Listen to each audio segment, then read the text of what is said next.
आज प्रधानमंत्री नरेंद्र मोदी की रैली के बाद बीजेपी का जोश हाई नजर आ रहा है। पीएम मोदी ने इस बार 400 प्लस की बात की है, साथ ही मरुधरा में फिर से हैट्रिक लगाने की बात भी कही है। देखिए इस पर हमारी ये खास रिपोर्ट। 4 जून 400 पार। 4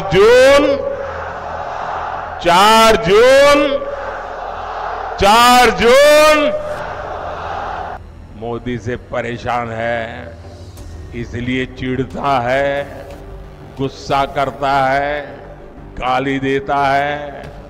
लेकिन कांग्रेस के लोग समझ ले, आप जितना कीचड़ उछालोगे ना, जितना कीचड़ उछालोगे, कमल उतना ही ज्यादा खिलने वाला है।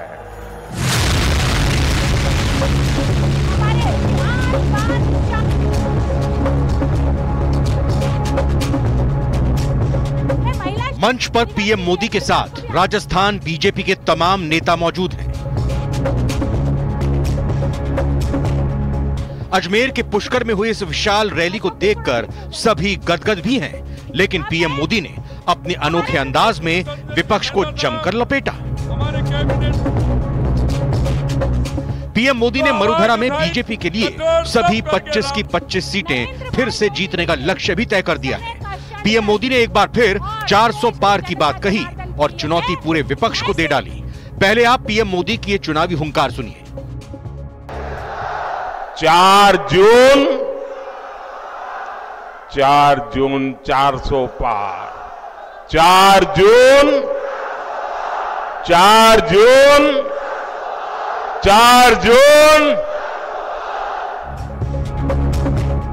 पीएम मोदी ने कांग्रेस के घोषणा पत्र को भी झूठ का पुलिंदा बताया है और उसकी तुलना मुस्लिम लीग से कर दी।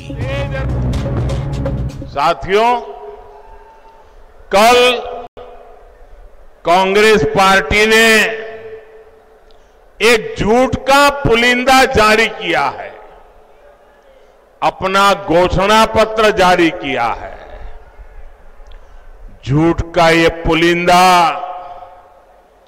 कांग्रेस की एक बहुत बड़ी सच्चाई, कांग्रेस को बेनकाब करने वाला एक घोषणा पत्र है।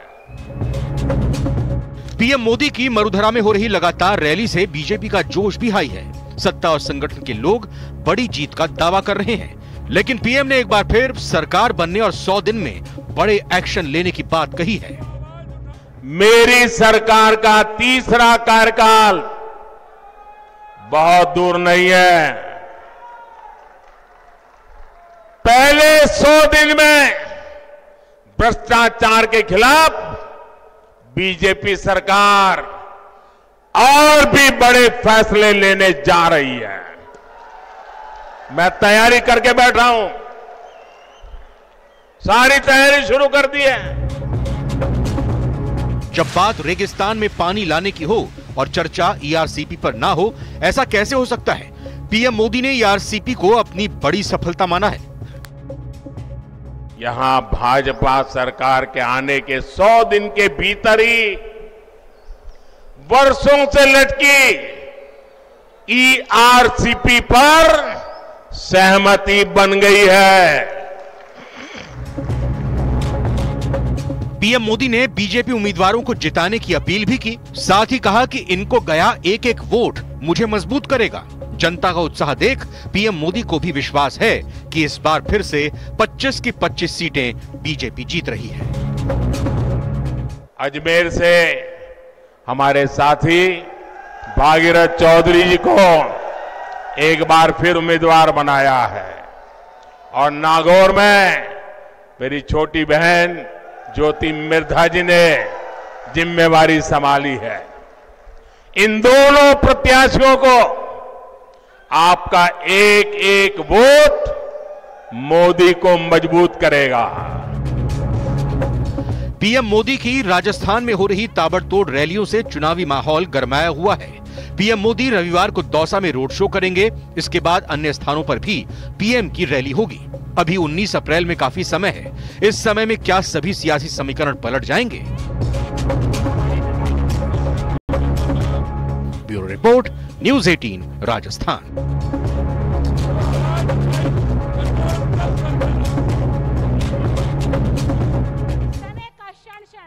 और वहीं पुष्कर की रैली में पीएम मोदी ने नागौर से ज्योति मिर्धा को भी जिताने की अपील की है। वहीं पीएम की रैली के बाद ज्योति मिर्धा ने कहा कि अब मेरी जीत तय है। इस दौरान ज्योति मिर्धा ने न्यूज़ 18 से खास बातचीत भी की। सुनिए मिर्धा ने क्या कुछ कहा। मोदी की अजमेर में बड़ी रैली हुई है और नागौर से भी बड़ी संख्या में लोग पहुंचे हैं। पीएम मोदी ने ज्योति मिर्धा को जिताने की अपील भी करी है। मेरे साथ में ज्योति मिर्धा हैं, बीजेपी के उम्मीदवार। नागौर से उनसे बात करते हैं। प्रधानमंत्री की रैली के बाद में आपके चेहरे पर मुस्कान कुछ ज्यादा दिख रही है। प्रधानमंत्री जी आते हैं जब सभी के चेहरों पे मुस्कान दिखती है। आप आसपास के लोगों के देखिए, उनकी भी बहुत जोरदार मुस्कान है चेहरे पे। जब वो आते हैं तो अच्छा माहौल हो जाता है। भारतीय जनता पार्टी के जो कार्यकर्ता होते हैं उनमें एक नई ऊर्जा का प्रभाव होता है और माहौल जो है वो भारतीय जनता पार्टी के पक्ष में और ज्यादा जोर से हो जाता है। तो इस चीज का लाभ हमें भी मिलेगा, क्योंकि आज ये जनसभा जो थी ये बीजेपी की नागौर और अजमेर दोनों लोकसभा की कंबाइंड यहाँ पर जनसभा हुई थी। आपको लगता है कि प्रधानमंत्री जी ने हवा का रुख मोड़ दिया है? आज जो आप चाहते थे वैसा अब होता हुआ दिख रहा है आपको? जीत की तरफ बढ़ रही ज्योति मिर्धा? शर्तिया। और मुझे लगता है कि आज वाली जो ये जनसभा थी ये कई दृष्टि से देखा जाए तो प्रधानमंत्री जी ने इसमें बड़े इंपॉर्टेंट मैसेज दिए। आपके सामने जो उम्मीदवार चुनाव लड़ रहा है, पहले भी आप आमने सामने हो चुके हैं। इस बार ये बताइएगा कि ज्योति मिर्धा को नागौरी जनता क्यों जिताए और हनुमान बेनीवाल को क्यों हराए? जनता ये समझ चुकी है कि हनुमान बेनीवाल एक अलग तरीके की राजनीति करते हैं। वो एक मोहरा बनते हैं हमेशा अशोक गहलोत का, कि किसको काटना है, किसको चढ़ाना है। तो पहले जब मैं खुद कांग्रेस से खड़ी थी तो वो गठबंधन में भारतीय जनता पार्टी के साथ आए। आज जब मैं भारतीय जनता पार्टी में हूं तो वो कांग्रेस के साथ में, जब कांग्रेस के सभी नेता चाहते ही नहीं थे कि वो गठबंधन हो। सिर्फ गहलोत साहब की जिद के पीछे इन्होंने 15 दिन तक वहां डटे रहे और डेरा डाल करके बैठे रहे, नाक रगड़ते रहे, तब जाकर के कहीं ये गठबंधन उनका सिरे चढ़ा। और आज उनको समस्या आ रही है क्योंकि शायद कहीं ना कहीं जो कांग्रेस के जो मूल कांग्रेसी है वो भी उनको अपना नहीं रहे। इसी का मुझे लगता है यही कारण है कि वो अपनी 2-3 जो आसपास की जो विधानसभाएं उन्हीं में अपना दौरे कर रहे हैं और अभी तक बाकी विधानसभाओं की तरफ उन्होंने झांक करके भी नहीं देखा है चुनाव में। कितने वोट से जीतने का आकलन आपका है? ज्योति मिर्धा को लगता है कि इस बार नागौर की जनता आशीर्वाद दे देगी? 3 हार के बाद इस बार आपको जीत की बड़ी जरूरत है। जीत तो सुनिश्चित है, मार्जिन कितना रहेगा वो समय बताएगा। बहुत बहुत शुक्रिया। ये थी बीजेपी की उम्मीदवार डॉक्टर ज्योति मिर्धा जो कह रही कि मेरी जीत सुनिश्चित है। अंतर कितना होगा ये मैं दावा नहीं कर सकती। कैमरा पर्सन दिलीप चेची के साथ बाबूलाल धायल, न्यूज़ 18 पुष्कर। ओपी राजभर